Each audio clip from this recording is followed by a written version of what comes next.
मंत्री निर्मला सीतारमण ने टीना आज बजट पेश किया 2023-24 के लिए, और इसमें जो आम जनता के लिए, जो वेतन भोगियों के लिए ख़ास बात थी, हम एक बार फिर उसको रिपीट करना चाहेंगे। आम जनता को पिछले 8 साल से जिसका इंतज़ार था, दरअसल वित्त मंत्री निर्मला सीतारमण ने आज वो उम्मीद पूरी कर दी है। वित्त मंत्री ने नई कर व्यवस्था का ऐलान किया है। नए टैक्स सिस्टम में आयकर स्लैब की संख्या 6 से घटाकर 5 कर दी गई है ताकि हम सबको सुविधा हो। अब 7 लाख की सालाना आमदनी पर कोई टैक्स नहीं लगेगा। अब तक ये सीमा 5 लाख रुपए थी। नए टैक्स सिस्टम के मुताबिक 3 से 6 लाख तक की कमाई पर 5% टैक्स देना होगा, जबकि 6 लाख रुपए से लेकर 9 लाख रुपए तक की अगर कमाई है तो आप 10% वाले ब्रैकेट में हैं। अगर आपकी कमाई 9 लाख रुपए से 12 लाख रुपए तक है तो आपको 15% टैक्स देना होगा। 12 से 15 लाख की आय पर 15% टैक्स, और 15 लाख से ज़्यादा की आय पर सीधा 30% टैक्स लगेगा। इस पर हम चर्चा कर चुके हैं, आगे भी करते रहेंगे। लेकिन अभी प्रोफेसर चरण सिंह हमारे साथ बैठे हुए हैं और हम थोड़ी सी माइक्रो इकोनॉमिक्स पे जो बात कर रहे थे कि डेट टू जीडीपी रेशियो, इस पे भी भारत में बहुत अच्छा कंट्रोल किया हुआ है, एक बैलेंस बना के चल रहे हैं। तो थोड़ा आप समझाने की भी कोशिश करें कि आर्थिक विकास के रास्ते में टैक्स टू जीडीपी रेशियो जो होता है, अभी 55-57% के आसपास होगी, कितनी होनी चाहिए, और इस टूल को हम कैसे इस्तेमाल करते हैं ये देखने के लिए कि देश हमारा आर्थिक विकास की प्रगति पर कितना और कैसे अग्रसर है। फिस्कल पॉलिसी में, वित्तीय नीति में ये डेट टू जीडीपी रेशियो बहुत अहम जगह रखती है। डेट टू जीडीपी रेशियो का आप सिंपल तरीके से समझें, आप जितना ऋण ले रहे हैं, हर प्रतिवर्ष आपका ग्रॉस फिस्कल डेफिसिट, जो वित्त मंत्री जी ने कहा है 6.4 से 5.9 हो जाएगा, तो जो वित्तीय घाटा है उससे आपको ऋण लेना पड़ता है। जब आप ऋण लेते हैं तो पिछले कई सालों का ऋण जुड़कर एक बहुत बड़ा ऋण बन जाता है, और उस ऋण के ऊपर आपको इंटरेस्ट पे करना होता है। जो इंटरेस्ट पेमेंट होती है वो तो कमिटेड एक्सपेंडिचर है, और जो जितना भी आप टैक्स कलेक्ट कर रहे हैं, हम अपने देश में 17% टैक्स टू जीडीपी रेशियो लेके चलते हैं। टैक्स टू जीडीपी रेशियो हमारे देश में बाकी देशों के निस्बत बहुत कम है। कई देशों में 40% से ऊपर है, ज़्यादातर 30 से 35% होता है। हम 17% में बड़ा प्रयत्न करने के बावजूद ये ऊपर नहीं जा रहा है। इस साल थोड़ा इम्प्रूवमेंट थोड़ा अभी मेरा ख्याल है थोड़ा ऊपर आएगा, क्योंकि लेफर कर्व यूज हुआ है, तो मुझे पूरा विश्वास है थोड़ा उछाल इसमें आएगा। पर पिछले 10 वर्षों से 17% चल रहा। अब इतने जब विकासशील देश है, इतने प्रोजेक्ट्स हैं, इतना ग्रो करना है, तो पूरा आउटले होता है। तो आउटले के लिए आप फिर ऋण लेना शुरू कर देते हैं। ज़्यादातर ऋण हमारे देश में यूज़ होता रहा है सैलरीज, वेजेस, इन चीज़ों में, सब्सिडीज, इंटरेस्ट पेमेंट्स, पेंशन्स, इसमें यूज़ होता रहा है। कुछ 3-4 वर्षों से वित्त मंत्री जी ने क्या कहा कि हम लोग कैपिटल एक्सपेंडिचर पे ज़्यादा जोर डालेंगे, रेवेन्यू डेफिसिट को रिस्ट्रिक्ट करते जाएंगे। जितना ज़्यादा ऋण आप लेंगे उतना ज़्यादा इंटरेस्ट पेमेंट बढ़ेगा।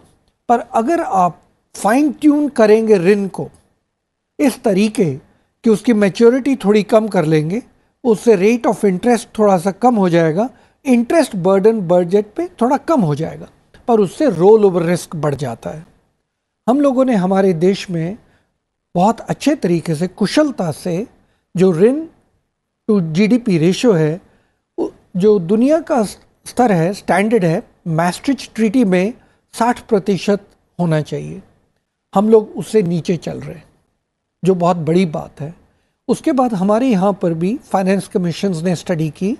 15th फाइनेंस कमीशन ने कहा कि सेंटर का 60 के करीब होना चाहिए, ओवरऑल हम लोग 85 के करीब होने चाहिए। स्टेट्स को अगर मिला लें, स्टेट्स को मिला लें तो 85, और सिर्फ सेंटर की बात करें तो जो स्टैंडर्ड है 60, हम उससे नीचे 60% होना चाहिए। लेकिन इसमें यहाँ एक पूछना चाहूंगा कि ये जिस तरीके से मैनेज किया गया है, इसमें फिर वो रोल ओवर वाली बात आ जाती है। तो यही कुशलता है, जिस तरीके जो बकेट्स हैं, अलग अलग मैच्योरिटी प्रोफाइल को बैलेंस करके सरकार ने आगे ऋण किया है। अब दुनिया भर में कोविड के बाद, 2008 लेमन ब्रदर्स के बाद तो बहुत बढ़ गया था, पर कोविड के बाद दुनिया भर में ये स्तर, वही जो बहुत विकसित देश हैं जो हमें सिखाते थे और कहते थे उन सब का अभी डेट टू जीडीपी रेशो 100 से ऊपर जा रहा है, कईयों का 200 से ऊपर है जी। तो ये मुझे लगता है कि G20 की प्रेसिडेंसी में सरकार को दुनिया को ये बताना चाहिए कि हमने कितने प्रयत्न किए और किस कुशलता से ऋण भी लिया, टैक्स टू जीडीपी रेशियो कम है उसके बावजूद ऋण लिया, इंफ्रास्ट्रक्चर बढ़ाया, पर हमने डेट टू जीडीपी रेशियो नहीं बढ़ने दी। उसमें हमने बकेट्स, किस मेच्योरिटी बकेट, किस प्रोफाइल है, उसको किस तरीके कुशलता से यूज़ किया, वो बहुत सराहने वाली बात है। और यही कुशलता हमें बताती है कि पूरी दुनिया आज कह रही है टीना कि भारत जो है वो आर्थिक फ्रंट पर, अर्थ जगत के फ्रंट पर एक ब्राइट स्पॉट है। और यही वजह है कि यहाँ इन्वेस्टमेंट्स भी लगातार आ रहे हैं और दुनिया के बाकी देश, अमेरिका, यूरोप, ब्रिटेन सहित, जापान सहित बाकी देश जहाँ थोड़ी सुस्ती और मंदी की चपेट में आ रहे हैं या आ चुके हैं, वहाँ भारत अभी भी बुलंदी के साथ अपना बजट पेश कर रहा है और एक तरीके से कहें सबको कुछ ना कुछ, सबकी किटी में कुछ ना कुछ डाल रहा है। You're right, Harsh. And since you spoke about kushalta, let me frame my next question accordingly to Professor Sharma. The fact that, a lot of thrust of this government has been on skilling and upskilling the youth. The youth today are our biggest strength, and they are the ones who are going to define India's growth in the times to come. So to encash on their talent, on the demographic dividend advantage that we have only for a limited period, of course. So we have to keep that in mind, and we have to ensure that the skilling and upskilling is a continuous process. Towards that, the Kaushal Vikas Yojana, I believe the fourth such program has been announced. Now, if I could understand further from you on the importance of this program, how successful have the previous versions been so far ever since the Kaushal Vikas Yojana program has been announced by the government? See, the important thing is that if we really wanted to do the economic development, we need skilled workers. Clearly. And skilled workers, and for this the education and the expenditure on the education institute, the center of excellence, then as well as now in the budget, there are many schemes have been initiated by the government for skill development. Even not only for the workers, but also for even the government employees, the capacity building programs schemes also has been initiated in this scheme. So if we really wanted to capitalize on the demographic dividend, so this is the better way to match the skill to the industrial expectations. So because this youth will go to the industry, and if this is match, the skill is matched, then it would be their employability as well as contribution to the economy will also increase substantially. Absolutely. So this is the... we'll continue to, decode the various announcements, the various aspects that the Finance Minister has laid stress upon in the Union Budget for 23-24, also laying the roadmap for the future, in fact, not just this decade, but for the next 25 years. We are joined by Mr. Vineet Mittal. He is Group Chairman of the Avada Group. Mr. Mittal, thank you very much for your time. Your first response to the budget, sir. And does it meet the expectations, the pre-budget expectations of the industry?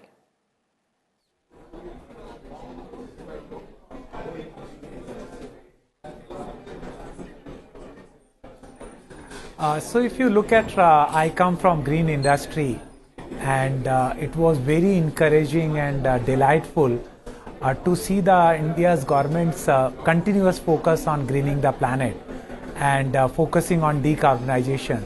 So in terms of our own expectation at an industry, we were focusing more on what government is going to do on green growth, decarbonizing the economy, infrastructure spend. On all of that, government has done amazingly well. 33% increase in capex when the rest of the world is talking about recession and deflation, and India is continuing to focus on growth, is a very encouraging step. And the way they have designed the budget this time, even the states are incentivized to draw down at 0% based on capex. So if you look at, that's going to be a very encouraging step. The focus on education and youth. So India is all about Indian talent, and focusing on them to continuously unleash their abundance by retraining them, by upskilling them, so that industry doesn't have to skill them for 6 months to a year, and you can get the ready resources is a very welcome step. What they have done, in my view, is aligned their G20 vision and priority of green growth, decarbonizing the economy in the budget as well. And it will give a very strong message to the rest of the world. See, there are very few spots in the world where world can invest and benefit. आज India में इतनी investment opportunity है क्योंकि भारत सरकार जब खुद 13 lakh crore invest करेगी, आज सभी की बैलेंस शीट स्ट्रांग है, बैंकों की बैलेंस शीट स्ट्रांग है, और just green ammonia, green hydrogen के सेक्टर में 125 बिलियन का इन्वेस्टमेंट नेक्स्ट 7 साल में होगा. सोलर, विंड, पम्प्ड हाइड्रो में अनदर 375 बिलियन का. तो $500 बिलियन तो सिंगल सेक्टर ऑफ एनर्जी के अंदर होगा. तो अगर इतना इन्वेस्टमेंट होना है तो इन्वेस्टमेंट के लिए अपॉर्चुनिटी बहुत बढ़ रही है. तो देश विदेश के इन्वेस्टर्स के लिए एक अच्छी अपॉर्चुनिटी पैदा हो रही है. सो गवर्नमेंट ना केवल अपने मैसेजिंग में बट अपनी पॉलिसीज में बिल्कुल कंसिस्टेंट है, और फिस्कल डिसिप्लिन भी जो दिखाई है, इससे ग्लोबल रेटिंग एजेंसीज का कॉन्फिडेंस बढ़ेगा, global pension fund, sovereign wealth fund का कॉन्फिडेंस बढ़ेगा, और अपना भविष्य बहुत अच्छा है. 5 ट्रिलियन नहीं बल्कि 10 ट्रिलियन की इकोनॉमी 2030-2031 तक. Absolutely, you're right, Mr. Mittal, and that is the kind of optimism that has been reflecting. We have guests with us in the studio who've been talking about the sunshine sectors as well for India. But since you mentioned about green being the future, in fact, it's already the present and it being clearly the future. You spoke about how it's important to align the educational needs with what the industry wants also. How do we take it forward? That's a prominent announcement made by the finance minister that the education should be in a way which aligns with what the industry wants. So how do we take it forward in the times to come?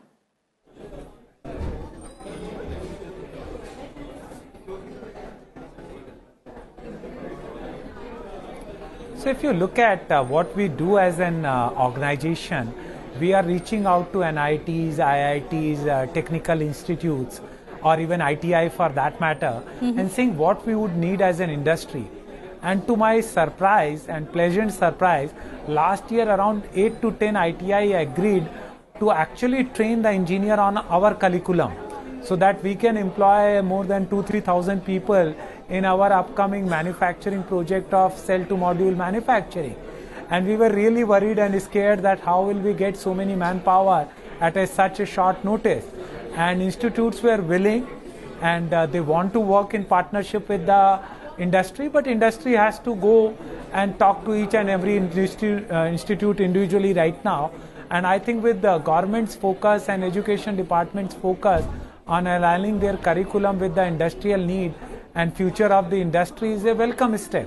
Absolutely, so the right kind of collaboration among all stakeholders who can take this idea forward. As well as with the help of government, because future is of India, whether it is manufacturing sector or absolutely. Thank you, Mr. Mittal, for joining us on the program with your perspective. Meanwhile, let's go across to the Parliament complex, where my colleague Suraj Mohan Jha is joined by a group of parliamentarians. Suraj, over to you. यहाँ पर हमारे साथ 3 सांसद अभी मौजूद हैं राज्यसभा के. अभी राज्यसभा में भी वित्त मंत्री निर्मला सीतारमण ने बजट को सदन के पटल पर रखा है, और इस बार का बजट ऐसा कहा जा रहा है कि कृषि, मध्यम वर्ग, महिलाओं के लिहाज से, युवाओं के लिहाज से काफ़ी सकारात्मक है. तो आइए हम सांसदों से बात करते हैं. हमारे साथ हैं विजयपाल सिंह तोमर जी. आप उत्तर प्रदेश से राज्यसभा के सांसद हैं, किसान नेता के तौर पर आपकी छवि रही है. सर, अगर मैं किसानों के लिहाज से कहूँ तो किस तरह का बजट है? ये बजट, देखिए, देश भी कृषि प्रधान देश है, और जब से मोदी जी के नेतृत्व में सरकार बनी है, लगातार किसानों के लिए वरीयता पर रखा गया है और उनकी सहूलियतें दी जा रही हैं. और इस बजट में भी जो कृषि के ऋण का मामला है उसको बढ़ाने का काम किया गया है, और चिंता की गई है, किसानों की भी चिंता की गई है, आम आदमी की चिंता की गई है, गरीब लोगों की चिंता की गई है. प्रधानमंत्री आवास में बढ़ाने का काम किया गया है. तो कुल मिला के बजट साधारण निचले तबके के, मिडिल क्लास के लिए और किसानों के लिए, गांव के लिए बहुत अच्छा बजट है. विजयपाल सिंह तोमर जी कह रहे हैं कि किसानों के लिए, वंचित वर्ग के लिए बजट काफ़ी अच्छा है. हमारे साथ बस साहब हैं. बस साहब, मैं अगर रक्षा विभाग के लिहाज से बात करूं तो किस तरह इस बजट को देखते हैं? मैं कहता हूं एक्सीलेंट बजट है. कैपिटल आउटले को बढ़ा दिया गया है. देश की सुरक्षा सबसे ज़्यादा ज़रूरी है. पहले तो मैं विजयपाल जी से रजामंद हूँगा कि अगर किसान के लिए बजट अच्छा है तो जवान के लिए और भी बेहतरीन बजट है. कैपिटल आउटले मल्टीपल टाइम्स बढ़ने की वजह से हथियारों का मैन्युफैक्चर, हथियारों की खरीद और हमारी पे एंड अलाउंसेस जो कि वन रैंक वन पे तो लागू भी हो चुका है और मिल भी चुका है। तो ओवरऑल डिफेंस के लिए, देश के लिए, और सैलरीड ग्रुप यानी 7 लाख तक की सैलरी अब टैक्स फ्री है। ये एक जुबिलिएशन का मैटर है कि सैलरीड ग्रुप के लिए ये एक्सीलेंट बजट है। बिल्कुल, सैलरी क्लास के लिए ये अच्छा बजट है। जुगल किशोर सिंह ठाकुर हमारे साथ हैं, आप गुजरात से राज्यसभा के सांसद हैं। सर, अगर मैं कारोबारियों के लिहाज से बात करूं तो काफ़ी रियायतें दी गई हैं, आप किस तरह देखते हैं?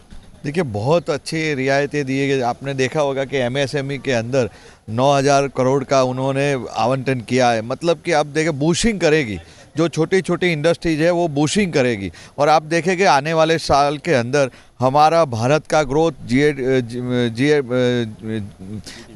जीडीपी जो ग्रोथ है वो बढ़ के आगे जाने वाला है। उसके साथ साथ आपने देखा होगा कि बच्चों को और युवाओं को साथ में उन्होंने जोड़ा है। वो किस तरह जोड़ा है कि डिजिटल के माध्यम से वो लाइब्रेरी वगैरह बनाने का, और बच्चे वहाँ से वो ज्ञान वगैरह वो लेंगे।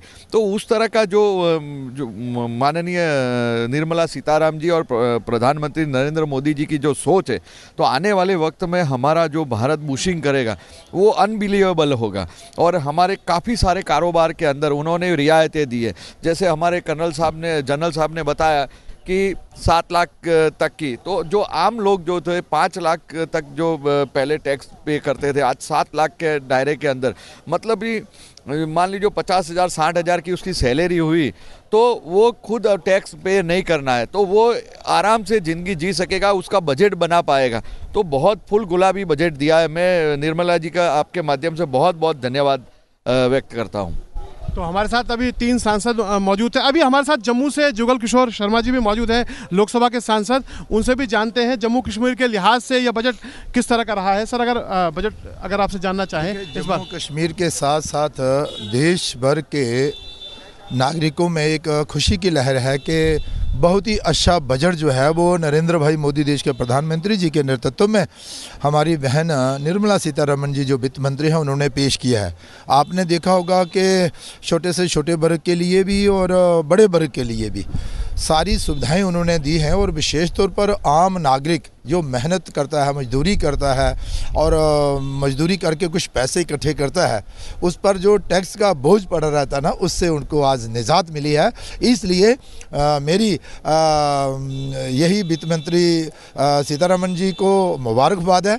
और विशेष तौर पर लोगों की तरफ से अभी मैं देख रहा था कि मुझे कई फ़ोन आ रहे थे कि इस बार का बजट जो है बहुत ही बढ़िया बजट जो है वो पेश हुआ है।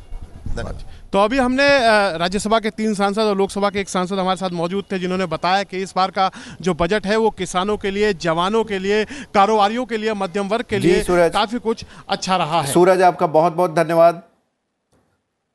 So Harsh, reactions continue to come in from the Parliament House complex. The parliamentarians hailing it as Umeedon ka budget, a welfare budget in fact. What's interesting is it's one of the shortest by Nirmala Sitharaman, within 90 minutes, but very very high on substance. देखिए, जो छोटी कई बार चीजें होती हैं वो बहुत ही अहमियत वाली होती हैं, और मुझे लग रहा है कि इस बजट में ढूंढना पड़ेगा कि विपक्ष भी क्या कहे, कहाँ शिकायत का मौका Let's also hear from Mr. S.C. Agarwal and Mr. V.K. Singh. They've spoken to my colleague Mohammad Fateh Tipu and Akhilesh Suman. So let's hear what their reaction to the budget is.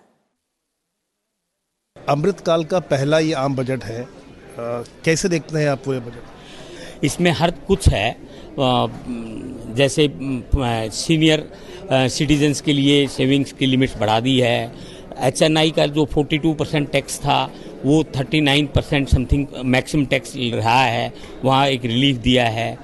Capital expenditure का 10 लाख करोड़ से ऊपर allocation किया है, जो कि last year 7.5 lakh crore था। इससे multiplier effect आएगा इकोनॉमी ग्रो करने के अंदर। सर, पीएम मोदी का एक बयान आया था कल, उन्होंने कहा था कि ये आम बजट देश के लिहाज से तो बेहतर होगा ही होगा, साथ में दुनिया के लिहाज से भी जो वैश्विक अर्थव्यवस्था है उस लिहाज से भी ये बजट बेहतर होगा। क्या कहना चाहते हैं?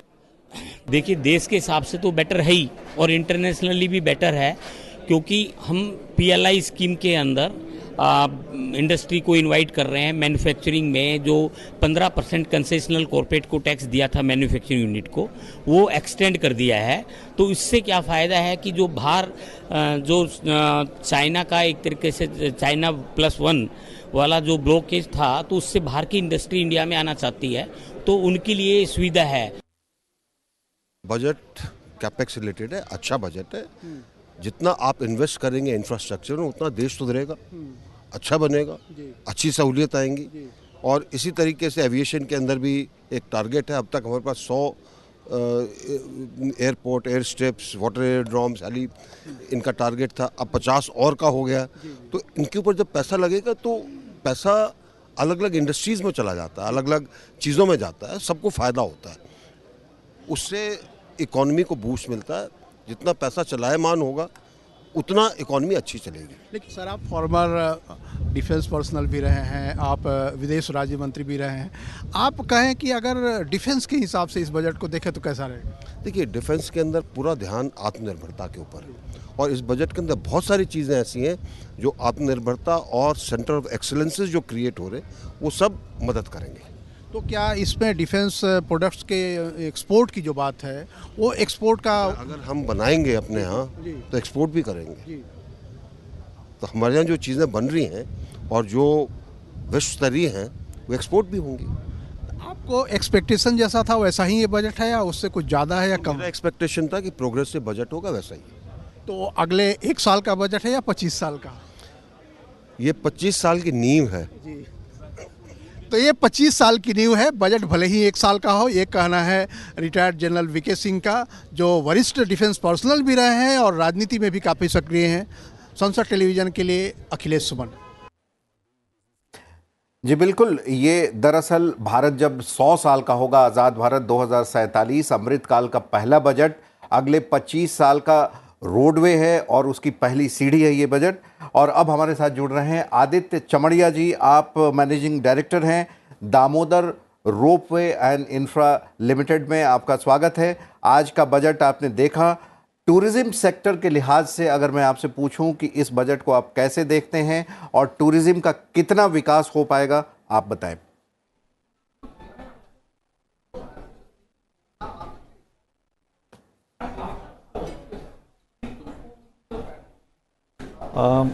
ऑनरेबल फाइनेंस मिनिस्टर ने टूरिज़्म पे इस बार खासा फोकस किया है, जो कि एक अच्छी बात है, रोपवे इंडस्ट्री के लिए भी अच्छी बात है।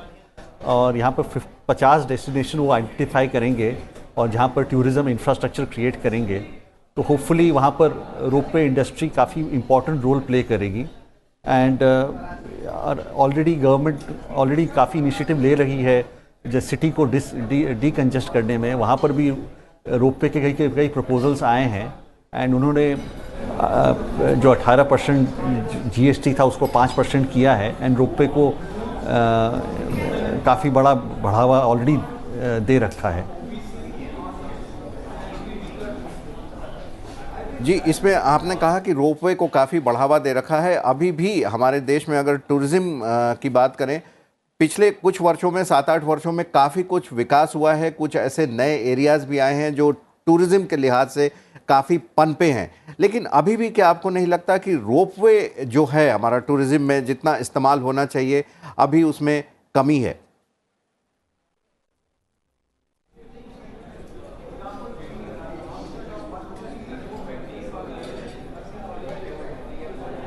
एकदम बहुत काफ़ी कमी है। आज हमारा जितना विशाल देश है उसके हिसाब से हमारे यहाँ रोपवे बहुत कम है।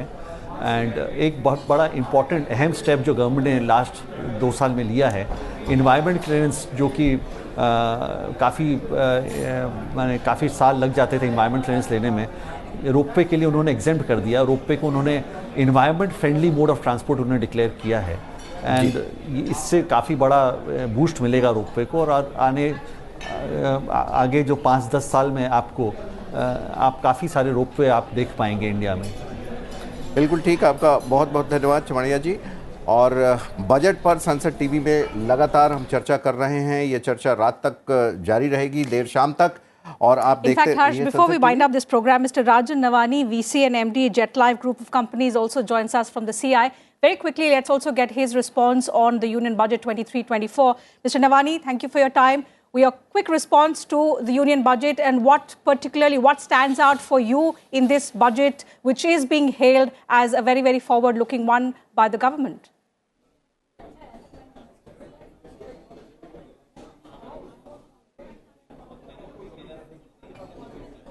Yeah, I think, this is definitely a very progressive budget. It is built in our Amrit Mahotsav in the 75th year of Indian independence, and very clearly the 7 priority areas, identified by Honorable Finance Minister, be it inclusive development, green energy, youth, are all ones that are going to, lead India to a position of global leadership by India at 100. So truly a path-breaking budget in that sense, built on a very strong foundation. And I think what has really worked well is the advancement of many of the initiatives that the government has already focused on in the past. So we've got a very strong digital public infrastructure on finance and health, taking that to agriculture, creating a pool of funds to be able to spur innovation in agriculture, which is really tier 2, tier 3 rural youth getting engaged with digital, with entrepreneurship, with innovation, reducing taxes in the hands of the common man so that, you can spur spending and growth. I think all will work together to, create a very virtuous cycle that I believe is going to be directionally in the right way for the future of the country. So overall, I do definitely feel that it's a very strong, good, forward-looking budget which has been, announced today by the Honorable Finance Minister.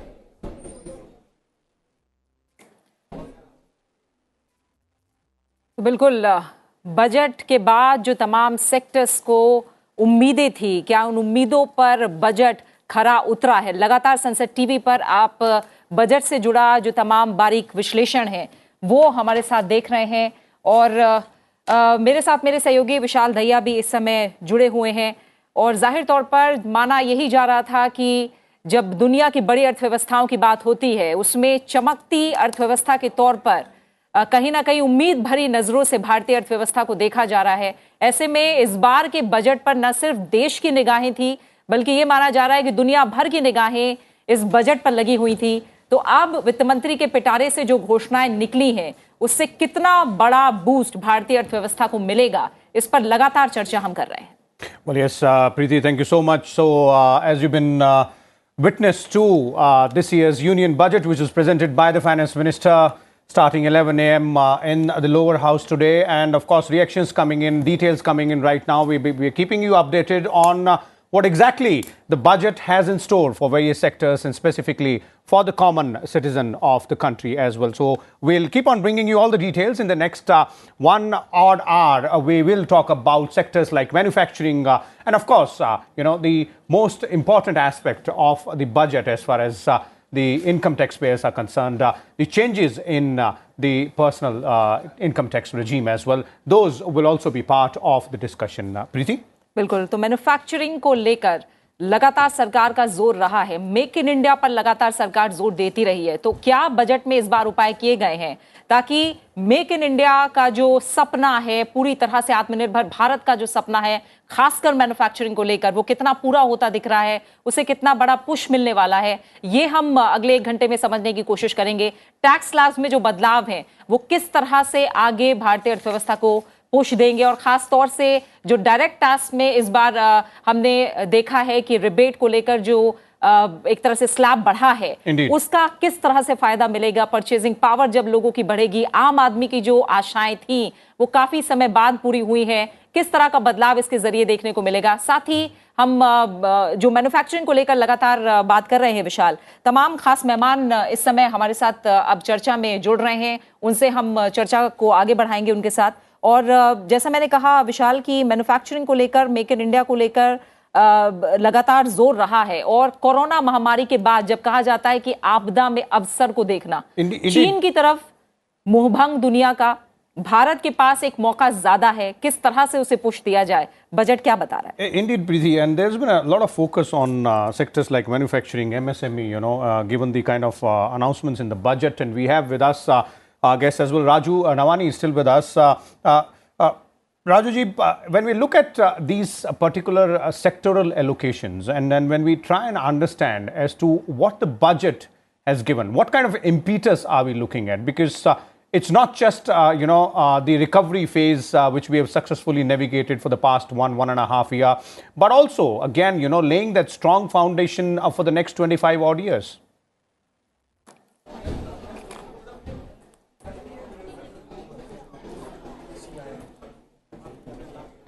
No, absolutely. I think the PLI scheme, that the government started, and now, extending that to new sectors, continuing some of those areas have really spurred manufacturing, within the country. And as we all know, a strong manufacturing sector drives tremendous job creation. I think the large spend that the government is making on infrastructure is also going to be the basis on which a lot more manufacturing will become competitive. Manufacturing competitiveness really comes from very, very strong infrastructure that a country needs to have. So I think all of that will result, in probably better exports. It will, definitely change the narrative. Today the world talks of a China +1 strategy and considers India to be, that +1. What if in 25 years we have an India +1 strategy for the rest of the world? Now, how do we navigate from where we are to where we want to be? And I think for that, manufacturing is definitely going to be a very, very strong base. Like I said earlier, the youth, the digital, the innovation, the entrepreneurship is also creating, significant amount of jobs. If our manufacturing and services sectors continue to accelerate that, I think we will be, the only people in the world who can cater to the, shortage of manpower supply that is going to happen. And, nothing takes away the fact that 1 in 10 people in the world today is an Indian under the age of 25. And that, kind of point comes only once in the lifetime or a history of a nation. So not only an Indian under the age of 25, and over the next 25 years, these are going to be the consumers, they are going to be the producers. The largest employable workforce is going to be these Gen Zs. I think 27% of the global workforce by 2030 will be Gen Zs. And if they are, skilled properly and enabled, right? We have a digital platform announced for enhancing skills. And if that can really take off from India, I think we will, propel ourselves at a much faster pace than what we have been doing so far. So truly excited about, some of the announcements that the budget has made. But the unique part will come when all of this really falls into place as small pieces, creating a virtuous cycle of growth. Indeed, Mr. Raju, that is true. All things are closely interlinked. And the way this intricate planning and allocation has been made, we'll have to understand it much better. We'll continue with our guests as well. We'll have a few more experts on the panel. But before we do that, let's also listen into Finance Minister Nirmala Sitharaman, her reaction after the budget. Tax proposals will aim to promote exports, boost domestic manufacturing, enhance domestic value addition, encourage green energy and mobility. 95% of the forfeited amount relating to the bid or performance security will be returned to them by government and government undertakings. This will provide relief to the MSMEs. Vivad se Vishwas 2, settling contractual disputes. To settle contractual disputes of government and government undertakings, wherein arbitral award is under challenge in a court, a voluntary settlement scheme with standardized terms will be introduced. This will be done by offering graded settlement terms depending on pendency level of the dispute. The state support mission of Niti Aayog will be continued for 3 years for our collective efforts towards national priorities. My indirect tax proposals will aim to promote exports, boost domestic manufacturing, enhance domestic value addition, encourage green energy and mobility. A simplified tax structure with fewer tax rates helps in reducing compliance burden and improving tax.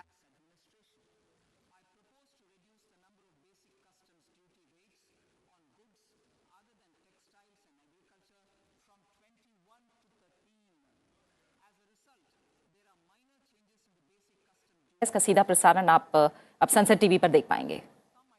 Well, indeed.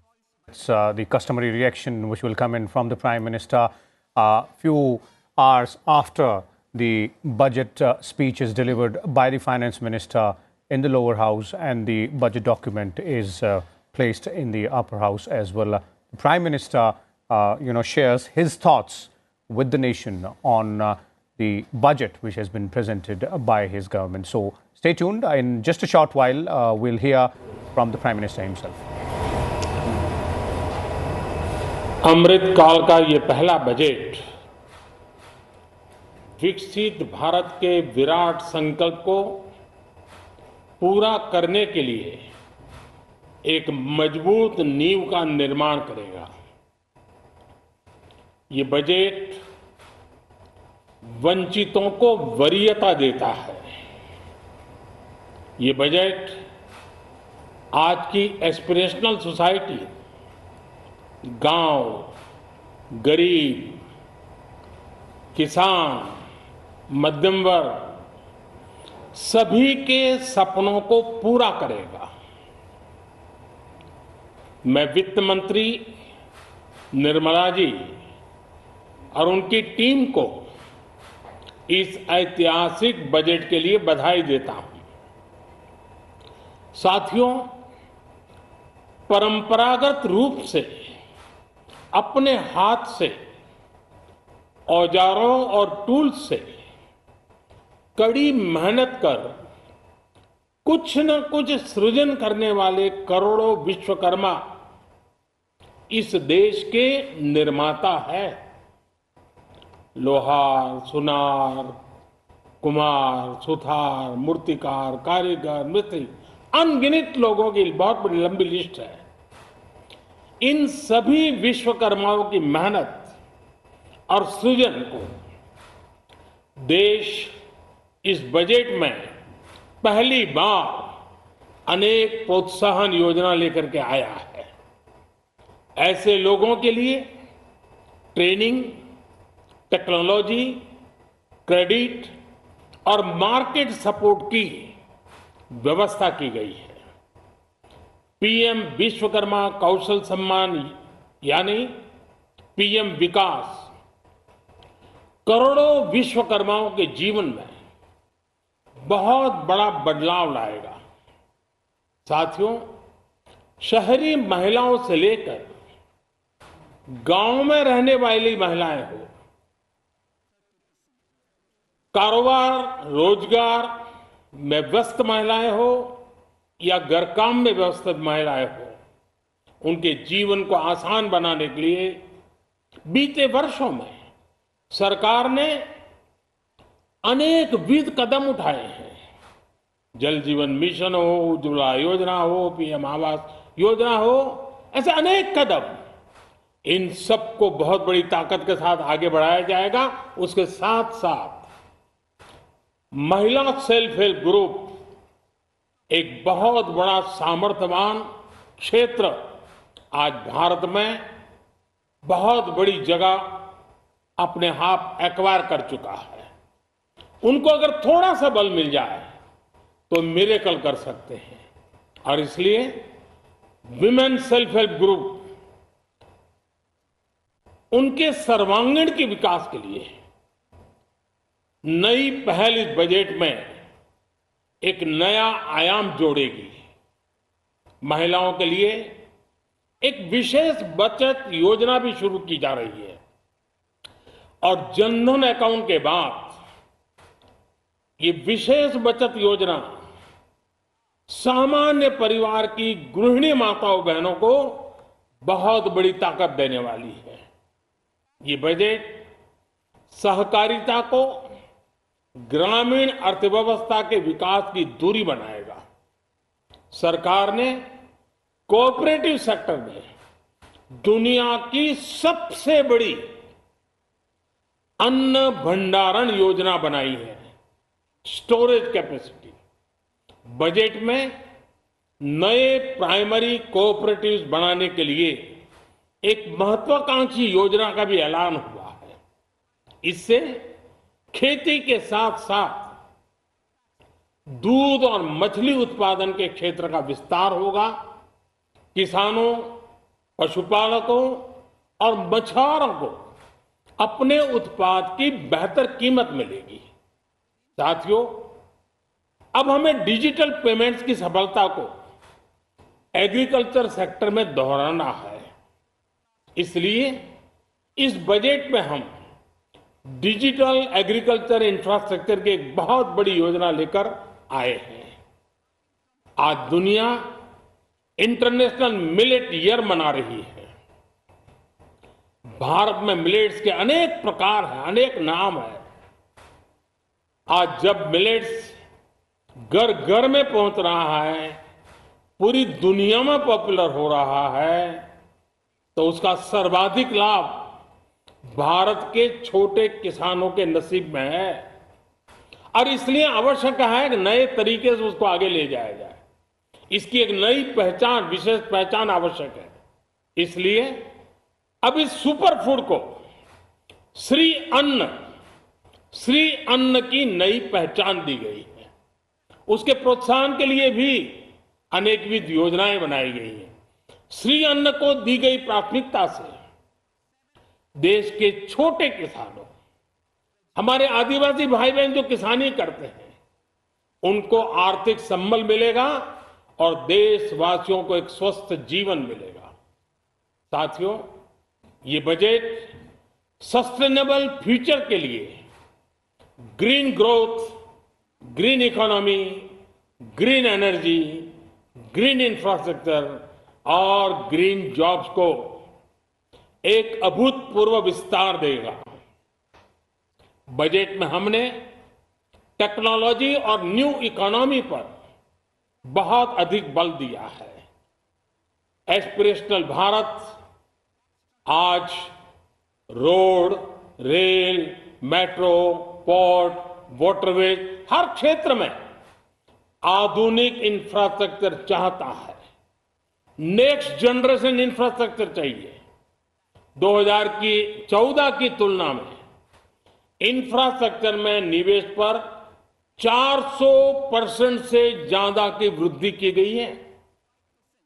इस बार infrastructure पर 10 लाख करोड़ रुपए का अभूतपूर्व investment Bharat के विकास को नई ऊर्जा और तेज गति देगा। ये निवेश युवाओं के लिए रोजगार के नए अवसर पैदा करेगा, एक बहुत बड़ी आबादी को आय के नए अवसर उपलब्ध कराएगा। इस बजट में ईज ऑफ डूइंग बिजनेस के साथ साथ हमारे उद्योगों के लिए क्रेडिट सपोर्ट और रिफॉर्म्स के अभियान को आगे बढ़ाया गया है। एमएसएमईज के लिए 2 लाख करोड़ रुपए के अतिरिक्त ऋण की गारंटी की व्यवस्था की गई है। अब प्रिजम्पटिव टैक्स की लिमिट बढ़ने से एमएसएमईज को ग्रो करने में मदद मिलेगी। बड़ी कंपनियां द्वारा एमएसएमईज को समय पर पेमेंट मिले, इसके लिए नई व्यवस्था बनाई गई है। साथियों, बहुत तेजी से बदलते भारत में मध्यम वर्ग, विकास हो या व्यवस्था हो, साहस हो या संकल्प लेने का सामर्थ्य हो, जीवन के हर क्षेत्र में आज भारत का मध्यम वर्ग एक प्रमुख धारा बना हुआ है। समृद्ध और विकसित भारत के सपनों को पूरा करने के लिए मध्यम वर्ग एक बहुत बड़ी ताकत है। जैसे भारत की युवा शक्ति ये भारत का विशेष सामर्थ्य है, वैसे ही बढ़ता हुआ भारत का मध्यम वर्ग भी एक बहुत बड़ी शक्ति है। मध्यम वर्ग को सशक्त बनाने के लिए हमारी सरकार ने बीते वर्षों में अनेकों निर्णय लिए और ईज ऑफ लिविंग को सुनिश्चित किया है। हमने टैक्स रेट को कम किया है, साथ ही प्रोसेस को सिंप्लीफाई, ट्रांसपेरेंट और फास्ट किया है। हमेशा मध्यम वर्ग के साथ खड़ी रहने वाली हमारी सरकार ने मध्यम वर्ग को टैक्स में बड़ी राहत दी है। इस सर्वस्पर्शी और विकसित भारत के निर्माण को गति देने वाले बजट के लिए मैं फिर एक बार निर्मला जी और उनकी पूरी टीम को बहुत बहुत बधाई देता हूं और देशवासियों को भी बहुत बधाई के साथ साथ मैं आह्वान करता हूं, आइए अब नया बजट आपके सामने है, नए संकल्पों को लेकर के चल पड़े। 2047 में समृद्ध भारत, समर्थ भारत, हर प्रकार से संपन्न भारत हम बना के रहेंगे। आइए इस यात्रा को हम आगे बढ़ाएं। बहुत बहुत धन्यवाद। So there it is. You heard the Prime Minister himself summing up the budget, the key focus areas of this year's Union budget targeted at various sectors, various sections of the society as well. And we'll talk about all those sectors and sections throughout the rest of the day as well. Preeti? बिल्कुल। तो 2047 में जो समृद्ध भारत का सपना है, हर तरह से हम समृद्ध हों, हर क्षेत्र में समृद्ध हों और कहीं ना कहीं मजबूत नींव की निर्माण इस बजट ने कर दी है। ये प्रधानमंत्री नरेंद्र मोदी ने अपनी जो बात कही, जो संबोधन दिया उसमें कही है और जनहित में कई कदम उठाए गए हैं। जो देश का निर्माण करने वाला छोटा छोटा व्यक्ति है, उनका जिक्र करते हुए प्रधानमंत्री ने कहा है कि उन्हें मजबूत करने की कोशिश की गई है। हमारे साथ तमाम मेहमान हैं जो इस समय चर्चा में जुड़ रहे हैं। यतीश राजावत सीनियर जर्नलिस्ट हमारे साथ जुड़े हुए हैं। सचिन शर्मा हमारे साथ स्टूडियो में मौजूद हैं, एसोसिएट प्रोफेसर हैं सेंटर फॉर WTO IIFT, और साथ ही तमाम और मेहमान हैं जो हमारे साथ चर्चा में जुड़ रहे हैं। सचिन शर्मा जी, आपसे शुरुआत करूंगी। जब प्रधानमंत्री कह रहे हैं कि 2047 का समृद्ध भारत है, उस दिशा में हमें आगे बढ़ना है और इस बजट ने कहीं ना कहीं उसके लिए एक नींव तैयार कर दी है। दुनिया भर की, जब मैंने जैसा कहा कि दुनिया भर एक आशा भरी निगाहों से देख रही है, G20 की अध्यक्षता इस समय हमारे पास है और आर्थिक सर्वेक्षण में भी हमने देखा था कि कवर पेज G20 को लेकर ही जारी किया गया था। तो वो जो उम्मीदें हैं, उन उम्मीदों के लिहाज से किस तरह का बजट? धन्यवाद। अगर इस बजट को हम देखें तो ये अमृतकाल की नींव प्रस्तुत कर रहा है और सबसे महत्वपूर्ण जो चीज़ है जो इस बजट में है वो है कैपिटल एक्सपेंडिचर और इंफ्रास्ट्रक्चर। आप ये देखेंगे इवन 2003 से पहले गवर्नमेंट ने काफ़ी इंफ्रास्ट्रक्चर पे स्पेंडिंग किया था और जिसका बेनिफिट कुछ टाइम बाद मिलता है और वो 2003 से लेके लंबे समय तक हमारी इकोनॉमिक ग्रोथ काफ़ी हाई रही। यही इस बार जो बजट में 10 लाख करोड़ जो पैसा इंफ्रास्ट्रक्चर में खर्च किया जाएगा, ये एक नींव रख रहा है जो आगे आने वाले टाइम में इंडिया की ग्रोथ को काफ़ी तेज़ी से इंक्रीज़ करेगा। इसके साथ साथ अगर आप G20 की हम बात करें तो आप ये भी देखेंगे कि इंडिया ने रिसेंट ईयर में एक लीडरशिप प्रोवाइड की है एट द ग्लोबल लेवल, चाहे वो वैक्सीनेशन का एक्सपोर्ट हो, चाहे फूड क्राइसिस के वक्त हम लोगों ने वर्ल्ड फूड प्रोग्राम को और दूसरे कंट्रीज़ को हमने फूड ग्रेन्स प्रोवाइड किया हो। तो ये G20 में भी हमने काफ़ी कंट्रीज़ के नज़रिए से भी हमने बहुत बड़ी लीडरशिप प्रोवाइड की है। इसके साथ इंक्लूसिव ग्रोथ, फार्मर से लेकर मजदूर, women, tribal area, even north eastern region से लेकर आप देखेंगे कि सभी जो स्टेक होल्डर्स हैं इस इकोनॉमिक डेवलपमेंट में, उन सब का ध्यान रखा गया। चाहे MSME सेक्टर हो जहाँ पे कंसेशनल लोन दिया गया है, जो जिस विश्वास से गवर्नमेंट आगे बढ़ रही है, जिस तरह से गवर्नमेंट ने इस बजट में महत्वपूर्ण सेक्टर्स में इन्होंने खर्च किया है, इसके बेनिफिट आने वाले टाइम में हम देखेंगे और हमारी जो ग्रोथ है वो तेज़ी से बढ़ेगी। स्पेशली जब ये प्रेडिक्ट किया जा रहा है कि काफ़ी देशों में रिसेशन की स्थिति है जी और आने वाली है, और उस मामले में ये सही होगा कहना कि India will be a shining star among all the nations. Okay. Indeed, those are the key focus areas. Yatish, I'd like to bring you in here, and given by the kind of summary which the Prime Minister presented, and also if you go back to the original approximately 90-minute odd long speech by the Finance Minister, and I'm sure you would have looked through the budget documents also in the meanwhile. Not fully. There can be several monikers which can be, given to the budget. As the Prime Minister also spoke about green, focus on green areas. So green budget, can that be one aspect?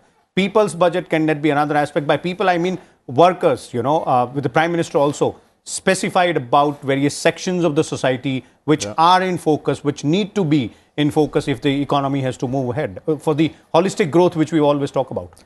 So, the way I look at it, Vishal, is, he used the word foundation, नींव रखी है अगले 25 साल की. So what is this foundation? If you look at it from economic terms, there are three parts of the economy largely, the agriculture, manufacturing and services. For manufacturing, the last 2 years we have been giving a very important incentive, which is the PLI. So this year the focus has been on services and agriculture.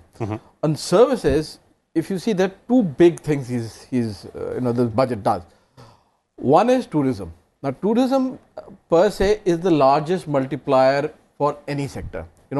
Every dollar invested in tourism gives $7 of income downstream. Okay. So, and these are all services jobs. Okay. So they have said that they will identify 50 new destinations. Now this is not an allocation in that sense, but the way they have structured it is that cities will have to rise up and challenge for this so-called scheme. Second is healthcare. You see the new hospitals, doctors, nursing, these are all new jobs. And healthcare, as we have seen in the last 2 years, is an important area for any developed economy to have. You cannot aspire to be a developed country till such time you have a healthcare which is equivalent to a developed country. Okay. But the other side of it is that healthcare is the only stable long-term employment option at the nurses level, at the caregiver level, and even at the doctor level for for the country. 1/3 of doctors in US, in the top hospitals there, are Indians. So they are now trying to bring healthcare as a priority sector again. Services. Similarly, on the agriculture side, there is a shift here. There are elements of the shift. One is the Shri Anna that he promised. Now this Shri Anna has to be looked in from the prism of 3 layers. One is that millets is a non-fertilizer, non-chemical, organic produce which breaks the water cycle of rice and wheat. And we further building on our capacity here as well. We are the largest producer. We are the largest producer of milk. We were the largest consumer of milk. But what has happened over the last 50 years, we have given up this superfood and we have acquired habit of consuming obesity and diabetes inducing food like wheat and rice. Okay. Now, this is again a shift. He's rebranded at Shriyan, which basically gives us an aspiration value. He's classified it as a superfood. Okay. He's not classified as a poor man's food. He's calling it a superfood. And it is a superfood because it has low glycemic content. Okay. Now, these are building blocks in my sense, So, the way that, till now we were approaching agriculture from a, infrastructure and sectoral point of view. Now we are approaching it from a slightly different view, which is produce, revamp the produce, create digital infrastructure, hence the focus on digital public goods there, which will enable marketplaces to form digitally. So, I think this is a fundamental shift. One last point. Yeah, please. On the infrastructure side, and which I saw in the budget document, Prime Minister Awas Yojana has now become the largest scheme. An allocation of almost 79,000 odd crores. Now, as you know, Prime Minister Awas Yojana has changed. It is not the government which builds the house. So it has a multiplier effect. It has a multiplier effect, and it is again demand linked. It's not investment linked. So the government gives you money to make your house. It doesn't say that we'll build the house and you will come and stay here. You can build the house where you are. So this is it's a subtle shift. For years we have depended on Manrega to generate jobs. Okay. But Prime Minister Awas Yojana, both for the rural sector and for the urban sector, will generate jobs in both these areas for the lowest skill, which is the construction worker. So I think these on top of that, there is a layer of the whole capital expenditure. The private sector expenditure is lagging. We'll come to those aspects, Yatish. You've very in a nuanced way put out the building blocks which you're talking about, various sectors as well, and we'll come back to infra and manufacturing and MSME. But Mr. Chandrajit Banerjee from CII is also with us. Mr. Banerjee, welcome to Sansad Television. Of course, we would like to understand how does industry view, but apart from this budget, but apart from that, the key question here would be, does the industry see this as a move ahead, one more step ahead from the government, and how does the industry wants to match this pace?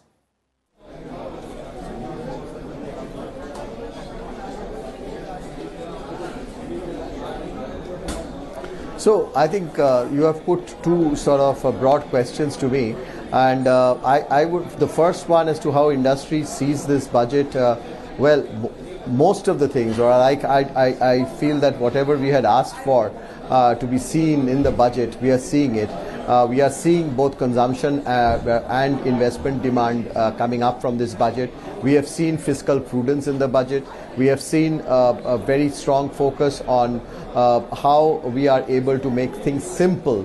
That type of a budget. We are seeing a budget which is visionary, which takes India to a developed economy 2047 over the budget for the Amrit Kal. So all of that is very well seen, and also newer areas of focus of ease of living, creating employment, focus on sustainable growth, focus on sustainability of cities, focus on rural economy, and focus even on R&D and technology. So all encompassing, it's a very, very strong budget. Now, where will the industry invest? And that's the question. You see, government has been very bold during the COVID time. Just before COVID, when industry was picking up, the growth rates was high. I'm talking from the point of view of industry capex and industry investment. That's the time when we were hit with COVID, and government was aggressive in capex spending, and they kept it on. And to see that thrust from the government is a phenomenal focus. And not only the central government, it is also encouraging the state governments to spend on capex. And if you see the economic survey of yesterday, we also see that there is credit offtake which has increased, say for instance in the MSME. Now all the credit offtake means some of it is going on to additional investment. So private sector investment expansion has begun, and this will only trigger further investment from the private sector through the tremendous capex focus the finance minister has kept on. So it is a growth oriented budget. We see stronger growth coming over a period of time. Okay. You spoke about the focus on infra capex, and of course the resultant effect on manufacturing and MS